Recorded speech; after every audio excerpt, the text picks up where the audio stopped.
Hello and welcome to the first Preps preview of the 2014-2015 season alongside Justin Conn. I'm Aren.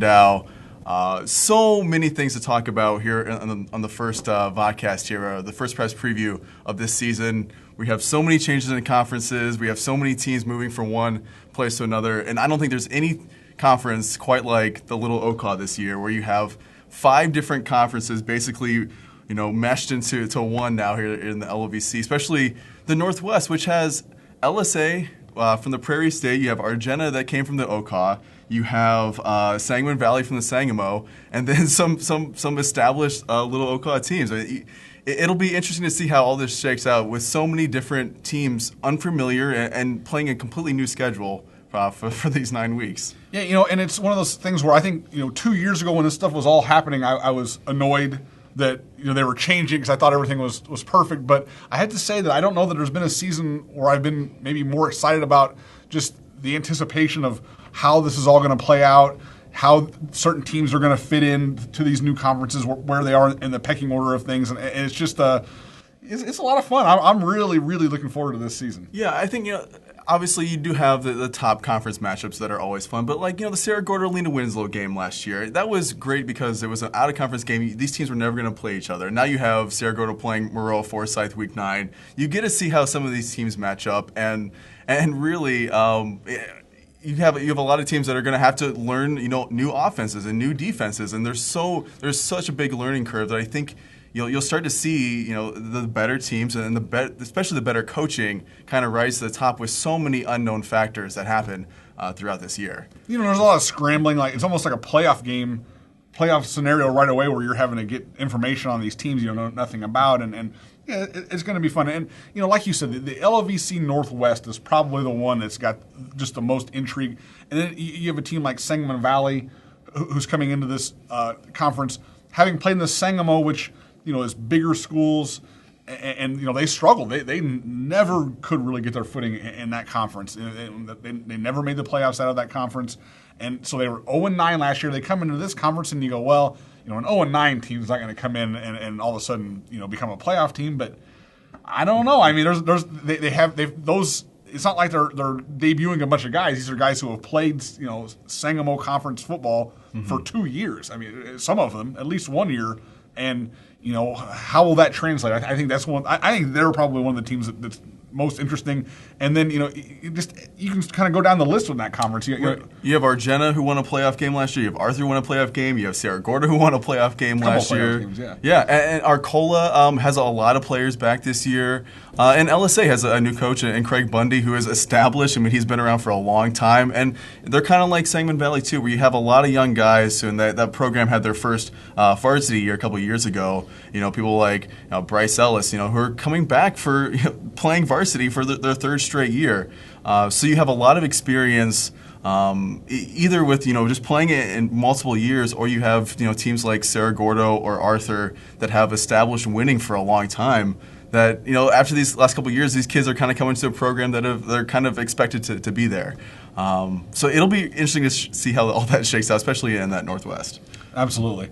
And then of course there's the Central Illinois Conference, the teams that left the OCA, and I think there's 8 of them that formed that conference, and that even since they did those changes, so much is different now. Some of the teams that were powerhouses at that point, Central A&M, Tuscola, St. Teresa. Well, St. Teresa had been, and Tuscola had made the playoffs for, a decade straight going into that year. And all of a sudden, those two teams have down years, and all of a sudden, St. Teresa wasn't even on the radar. They didn't want St. Teresa in, and all of a sudden they have a bad year. You're like, yeah, come on into this conference. So, will that, they may, learn to regret that. I know, Christian Williams has transferred, so they won't. And I don't know if he was going to play anyway. There was some question about that, but I still think that's the Bulldogs are one of the teams to beat in that conference. But I don't know. It's sort of like the LVC Northwest. It's just really wide open. Right. There's no elite teams anymore in that conference right now. Moroa, Monticello, Tolono are gone, and Argenna the last couple of years has been pretty elite.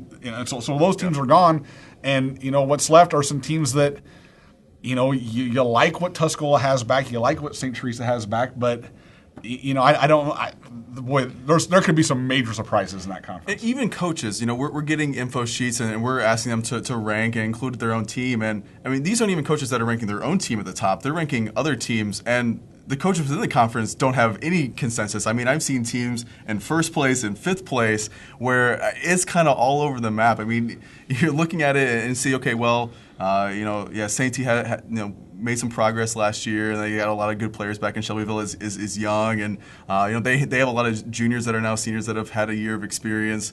Tuscola, Nick Bates had a breakout year last year, and you got to think that he'll make another jump again. There's so many unknown factors. I think that even maybe in the last couple of years that you would kind of expect to see, these teams sort of at the top, and then these teams sort of at the bottom. The middle maybe would change up a little bit, but I feel like this year there's plenty of chances for teams to rise to the top here if they get some sort of streak going. And I think especially with the Little Okaw and the CIC, where you have non-conference games those first 2 weeks, those are pretty crucial before you kind of get into the conference schedule to get those wins and kind of build up that playoff resume a little bit before you start getting into the conference play. Then you have Meridian and Warrensburg, who made some strides last year with first-year coaches, right. Scott Davis at Meridian and Scott Godfrey at Warrensburg. I think you can see some more improvement out of those teams. I mean, those teams, I think, they're not being picked in that top 4 for the most part, but they made strides, and I think that there's more strides to make, especially now with some of those elite teams out of the conference. They could kind of put themselves up in that top 4 or 5 and possibly be a playoff team. So, as much as I was kind of like hand-reading over that conference at the time, and I still feel like, I'll always be a Okaw Classic guy. I still, it is kind of nice to see things change up in a different pecking order, and it'll be fun to see how this all plays out. Yeah, look at a team like Warrensburg. They had a handful of seniors last year, so they'll have a ton of experience coming back. Look at a team like Clinton. You had Alex Wheat, who went down, a really good wrestler. He had, I think, an ACL injury and kind of took him out all of last year. And he's going to be back and being the running back and linebacker, really strong guy that should be a pretty big player for Clinton. We kind of already talked about St. T and Tuscola and Sullivan. I mean, I wouldn't overlook them either. You kind of have a really good core of players on offense between Nick Frericks, who's been playing since his sophomore year at quarterback. You have Joe Jeffers. I mean, that combination is pretty solid as coming out of the CIC. I mean, there are points that you can make for every team that you can say, okay, I could easily see at least 3 wins. And maybe if things start to come together and you have a couple players that step up, there's a lot of factors that could put them into playing for a playoff spot, maybe the last couple of weeks and getting to that point. Well, even Central A&M, who they're getting picked towards the bottom in most people's polls, and they won 1 game last year, but this is a program that's a pretty proud tradition. I mean, they haven't had, and when they've had down years, they've bounced back. So I don't even want to say there's really no team you can point to and go, okay, there's a win. There's a guaranteed win. There's just not. It's just not like that in that conference this year. So it should be pretty interesting. Another big change was the 2 city schools, MacArthur and Eisenhower, moving from the Big 12 to the Central State 8. The thing is the Big 12 and Central State 8 are sort of similar in that they're great conferences, and the wins are going to be tough to come by. And I think that most likely those teams sort of slot into where they were in the Big 12, but that's going to be fun. That first night with MacArthur and Chatham-Glenwood, that's going to go a long way to we'll talk plenty more about that in the weeks to come here leading up to the season. But that's a fascinating situation with the 2 city schools kind of trying to just get a new start, in a new conference and hopefully kind of turn around what's been, MacArthur's been pretty successful as far as at least making the playoffs, but, kind of both of those programs want to take another step and be better than what they've been. Yeah, I think, talking about, coming out week 1 and, a lot of these teams that are playing non-conference games, the first couple of weeks, I mean, it's a little different than coming in to say, MacArthur Glenwood week 1, to where you have a team that from MacArthur that is losing Devin Ingram at quarterback, but really, I mean, there's quite a few pieces around him that are coming back. I mean, Jaquay Owens, he's been playing since his freshman year at Eisenhower. I mean, he's had plenty of experience, and it's just gotten bigger and stronger and faster. You have, Chantrell Spates, who was all conference on offense and defense. I mean, there's a lot of really good pieces at MacArthur that, I think speed has kind of been their forte the last couple years. And if week one they can come out quick and then get a couple quick scores on Glenwood, which is traditionally a very good team. I mean, this is a team that I think took second at state in 2010. If they can take a win here at Glenwood, that's going to go a really long way into making the playoffs and kind of cementing MacArthur's spot and saying, we're here to compete. I mean, we know that Rochester and SHG have won, 4 titles in the last 10 years each. But if they can make a statement week one and beat Glenwood, that would definitely go a long way into the playoff picture. And then Eisenhower, one thing about the one thing about the conference change, I think it almost benefits them more than MacArthur, because I think the Big 12, it was tough because there just weren't bottom feeders. I mean, right. There might be teams that kind of would go have down years, but then they'd be back up the next year. I think there's a few more possibilities for wins for Eisenhower. They're young. They're not a playoff team at this point, but I do think that there's some potential there with some of the young players, and if they can get instead of going 0-9, 1-8 like they did every year in the Big 12, all of a sudden maybe you get a couple wins with this young team, and that helps. Yeah. I think one of the things that I'm looking forward to most about this change is that you have the Central State 8 who, they're going to want to show MacArthur and Eisenhower, we are the best conference, 5A conference in the state. Then you have MacArthur and Eisenhower who want to come in and go, we've been in the Big 12, we're that's 5A, 6A conference. You're not going to just walk all over us. So I think there's kind of chips on shoulders on both sides. I think that can make for some pretty fun games to watch over the course of the season. Yeah, you look at Eisenhower and last 10 years, it's about the same as Lincoln. As far as number of wins, you look at Southeast. It had a really, there's a long history of them having a struggle, and Lanphier. I mean, so you have 3 teams. I think Eisenhower, you have James and Braxton Woodland back, who are really tough seniors, and then you have a pretty big sophomore class that, if they can just get some experience this year, and really, for a program that has had so much losing, they still have decent numbers out. I mean, they still have quite a few kids that are coming out. And that's some talented guys. Right, and that's a hard thing to do. And I think, if Eisenhower can get past these first 2 games, because it's SHG and it's Rochester, who both won state titles last year. They both have a storied history, and it's going to be 2 very tough games.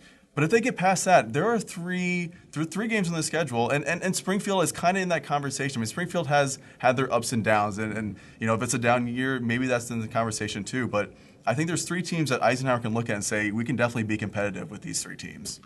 Right. And, Eisenhower inherited Taylorville's schedule. Right. So Taylorville is feeling real good about getting it. Right now, I mean, at least at this moment, maybe, who knows what's going to happen with the Apollo Conference down the road. But right now, they look at those first 2 games of the season, and they're like, I'm glad we went to the Apollo.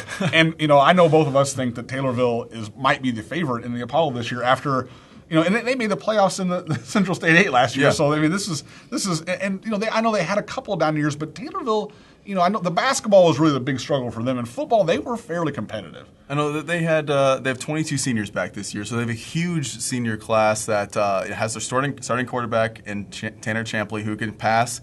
He can throw. He's got Jeb Odom there, who is a quarterback himself. So, that's definitely a big influence there at quarterback. And then defensively, I think they have a pretty good core in that front 7. They have a couple new guys on the line. But I think Taylorville, coming into that conference, and I talked to some of the guys, and they said they'll definitely miss, playing SHG and Rochester and, seeing how they can compare against those. But at the same time, I mean, you have to think that your eyes are pretty big. And seeing the schedule and just having it a new schedule, there's got to be a lot of excitement seeing what you can do against different competition. One of the most fun things for us, at least for me, I can say for myself, is picking the player of the year and the all area teams at the end of the year, and that's not something that when the season ends we start going, okay, who's the player? And this is something that we talk about all year, and we start talking about it even before the season. So we're going to throw out some guys at least, who kind of come to top of mind at least at the start of the season. Obviously, there hasn't been a single year where things haven't changed a lot during the course of the season. Guys all of a sudden get their names in conversations or kind of fall out of the conversation or whatever. So, but we're going to talk about some guys, who we're looking at, at least in the preseason as guys who are possible candidates for Player of the Year. I think you can't really start anywhere except for Jack Hockaday in the county. I mean, you have someone who has played since that freshman year where he had wide receiver and then kind of came in at quarterback when Logan Sales-Reedy got hurt, and has been fantastic ever since. Has the offer to go to, or he committed to Iowa after getting the offer, and yes, he does lose his top four receivers. There isn't a whole lot of experience that's coming back, but. I don't know. You've said this. Moreau has always had receivers, and as good of a quarterback as Jack Hockaday is, I'm sure he'll find and develop a chemistry with some of those wide receivers, and we'll see who it is who kind of emerges out of that pack and kind of takes the reins of being the guy in the top spot. But yes, they lose some at receiver, but I think we have experience coming back at running back a little bit, and then you have Hockaday who can. He can make talent out of maybe where there's maybe there isn't any.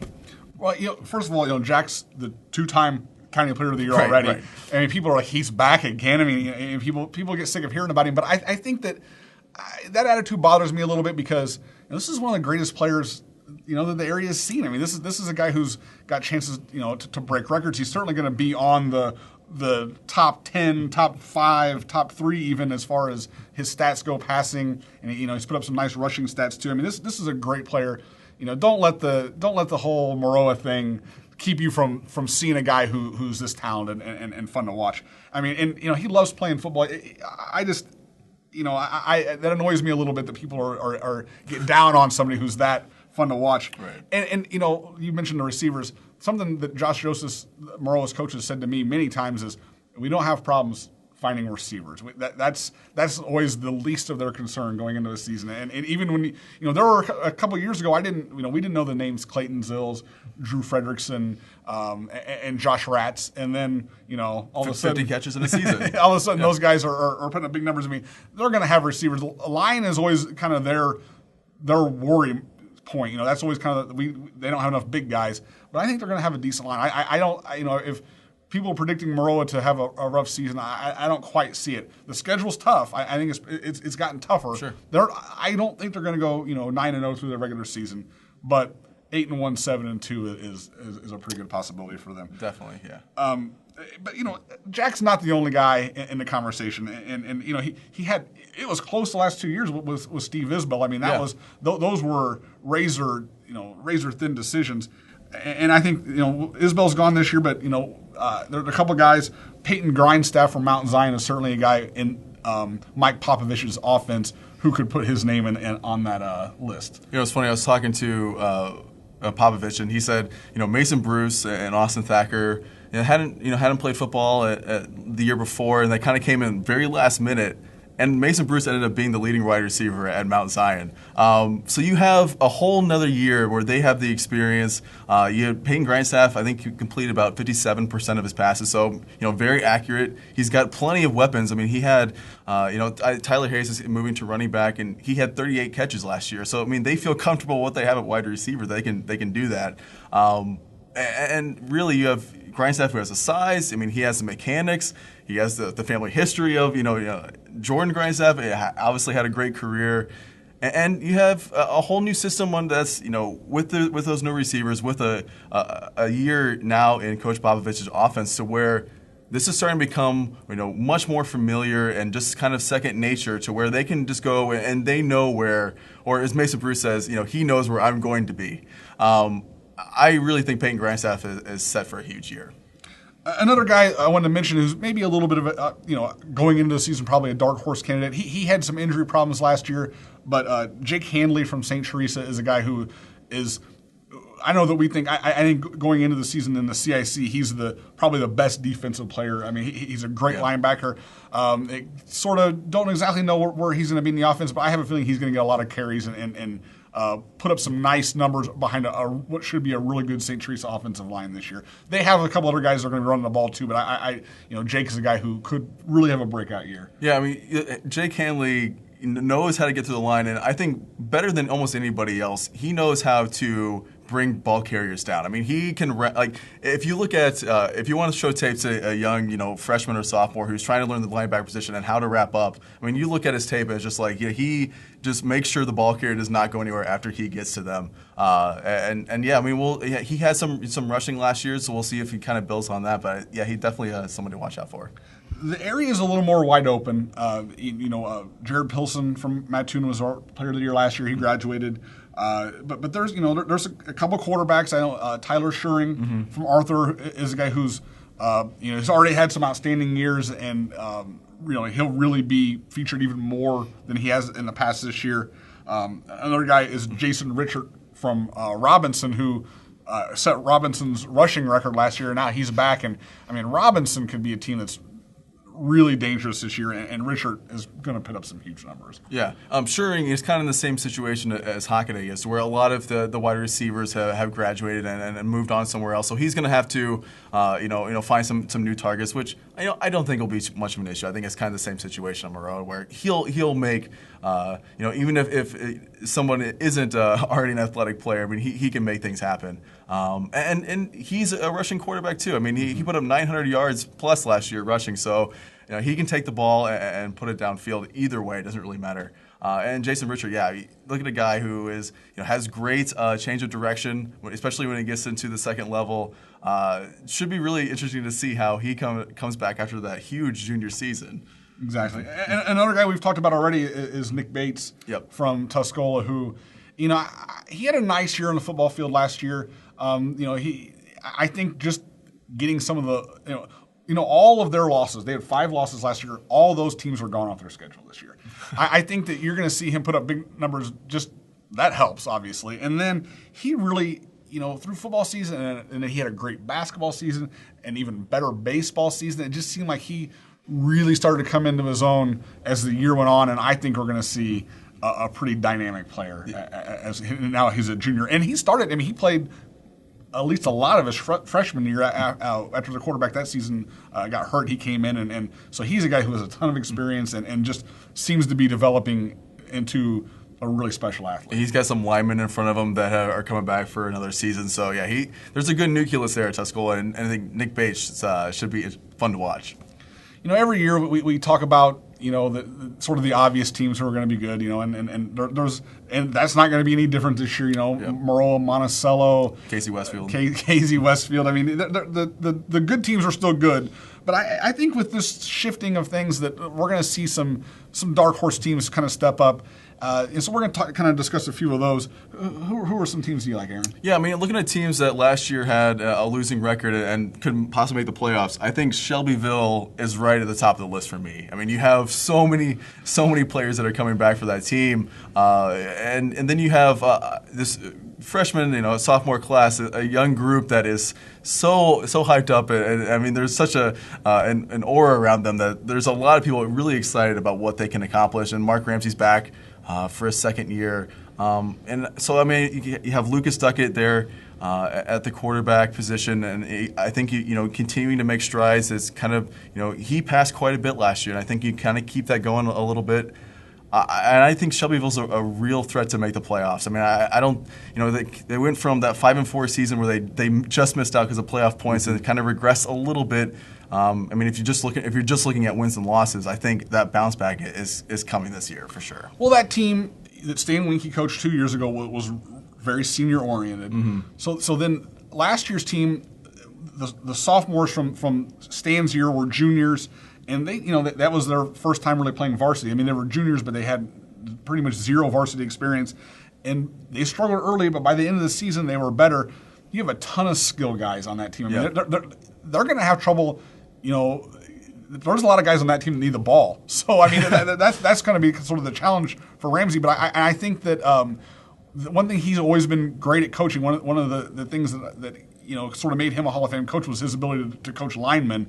And I think that's perfect for this team because they got skill guys. The skill guys are not the issue. If the line can be tough, they're going to be tough to beat. And I know I've seen a few people pick them as the team as number one in the CIC. So that's another reason I'm excited about the CIC this year. And Shelbyville is definitely a team to watch. And Shelbyville has strength. They always have a good wrestling team. You have like Adam Hudson and Wyatt Fox coming back in, and really, I mean. They have, as far as cross country and track. I mean, Shelbyville has athletes as far as like wrestling, where you have the strength and maybe the endurance for cross country. I mean, I think that there's a really good combination to come together here. Jared Finley is another name to watch for Shelbyville as well as somebody who could really have a great season. Another team, and we discussed them a little bit already, is Sangamon Valley. Just coming into a new conference with guys like Mason and Miles Hutchins and. Garrett Honeyman, who have just played a lot of football. And, we were talking about them a little bit earlier before we came in here. They were in a Sangamo. They went 0-9, but they were in games in the first quarter, first half, and just didn't have the depth to compete against those teams, the Williamsvilles and Auburns of the world. Athens. Right. And you have someone like Jimmy Staub, who kind of came the last 3 games. He had 200 yards receiving with Miles Hutchins, and so you start to see there's a lot of pieces that they can bring, and you have a lot of starters who have now played 2 years of varsity football and coming back for maybe a 3rd season. So you have a lot of players who were maybe starting the line their sophomore year, not very big, that have now put on a couple more pounds or maybe a couple inches taller. And I think they have a whole lot of options. I know they have 4 running backs they're kind of looking at, so they'll have, I think they should have plenty of depth at running back, and they have, a variety of running backs that they can, if they need speed or they just need a couple yards inside, they have that. So Sangamon Valley, coming into a new conference, and definitely, the Sangamo was a tough conference. They go from being the smallest team in the Sangamo, they're now the biggest team in the Little Oka. So I think Sangamon Valley is primed for a bounce back, and after some tough years, they still have numbers after those tough years, and they should be definitely something to watch. Another team, a little far here from Decatur, but Oblong is a team that not many people have talked about for football over the years. I think they had their very first playoff. They were our last area team to make their first playoff appearance, and I believe that was 2 years ago. Right, Anthony Johnson was quarterback. With Anthony Johnson, but I don't know that this team isn't all around more talented than that team was. I mean, they're pretty loaded everywhere. They have, their skill guys are tough. They have good line. I mean, this could be a team, and they've moved over. They're in the Little Oka Southeast now. They've moved out of the Little Illini to that conference. So, maybe that could also sort of be an advantage. You don't have some of those, KT Robinson type teams on your schedule anymore. And this is a team that we're going to be talking about this year, so you might want to get used to them. I know a couple of years ago when they had that first win, Coach Travis Ryder talked a lot about just getting a winning mentality and not having that a playoff berth. I think maybe wait a little bit, and maybe some people thought, okay, well, we're not going to get there. I think now that they had that, and maybe it was a down year last year, but they still picked up several wins. And so now you have a team that's coming back that in the recent history has made the playoffs. They've picked up some wins. I think it's definitely been a change of atmosphere in Oblong. And you have Alec Jacobs last year who played really well at the quarterback position, and now has Jared Mayhew is definitely some of the wideout position. They have so many options at those skill spots that. Coming from the Little Illini, where they get to cut their teeth against the Caseys and the Olneys and some of those bigger teams, now they get to come against the Little Oka. Some of those teams are maybe a little bit more their size. And Oblong wasn't a team that was going 1-8 and 0-9. No, they were always like 3-6, 4-5. Right. So many of those seasons for them, and I think they've kind of turned the corner a little bit. And we talked about, obviously about Mount Zion as well, and that's another team that definitely could turn a corner this year. I mean, this is a team that's been out of the playoffs for 2 years in a row now, and that's just not like Mount Zion. Normally it's a playoff team. Yeah, I think defensively what was the issue last year. The defense was the issue last year. I mean, they got into a lot of shootouts, and there were some teams that they could put the brakes on here and there. This year they'll have some youth. I mean, they'll definitely have some youth at defense. They have a new defensive coordinator. Ryan Scharf at middle linebacker or inside linebacker is coming back. I think one of a couple of returnees for the defense. So as long as that offense, plays the same as it should last year, and there's really no reason to think why it shouldn't. I mean, yes, you lose Austin Ray, but I think, what they had around that and what they're bringing back, the offense should still be just as good as it was last year. As long as that defense, starts to get some stops and get the ball back for the offense, and they get some rest, I think Mount Zion is near the top of the Apollo. Mount Zion's not going to shut teams out just because they're going to be giving the other offense the ball so often because of the whole play fast thing. I mean, they run a lot of plays that they're either going to score quick or give it back to you pretty quick. They're not going on any long, chunk, 8-minute drives. I mean, the defense is going to be on the field a lot, and they're going to give up some points. But as long as you get some stops, that offense is going to score enough points to where you're going to start seeing some wins. So we're just starting to scratch the surface. We're trying to cover as much as we can, and it's hard. I mean, there's so many new things going on. But we'll have, starting Sunday, I believe the 24th, we'll have the first day of the football preview, and that'll continue all the way up until week 1, and then we'll obviously, cover week 1 just as we always have. But we'll also have videos that are going up online of certain teams. We'll have the top 20 preseason, our countdown, which is we're getting to the top 10 here coming up here soon. And then we have photos of all the different, all different practices that our photographers are shooting. Check those out. There's a lot of really great shots out there. And then coming up week 1, we got to pick them. So make sure to watch out for that. So we have so many things. We're trying to get all of this, and there's a lot of variables and new things that are coming up. We're trying to make sure we touch on every single one. So continue to watch out for all our preseason coverage of the football season here for the 2014-2015 season.